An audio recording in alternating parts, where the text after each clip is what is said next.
the park was a huge success with families from all over flocking to the park to swim in the pools, ride the boats. Initially, the park started with 6 trained dolphins for the shows, which gave shows for 9 years. But then, in 1988, the set grew to 9 when 3 dolphins were born in captivity. The new arrivals created new issues for the park. Regulations for dolphin enclosures had changed, and legislation required the park to build a larger area for the dolphins. This caused a massive debt for the park, which had not proved to be the moneymaker its creators had hoped and was already losing money. So the owners decided to close the park. As part of the park's closing, there was an agreement with research scientist and marine park veterinarian Dr. Nick Gales.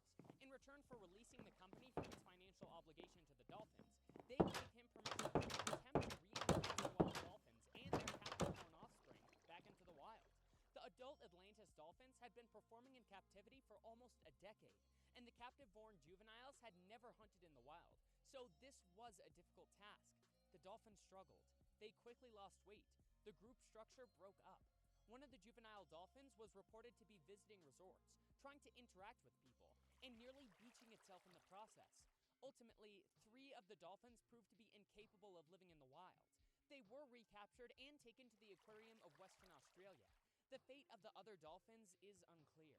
After February of 1992, none of the wild Atlantis dolphins were ever seen again, though occasional reports come in from local fishers who claim to have run into unusually friendly dolphins in that area.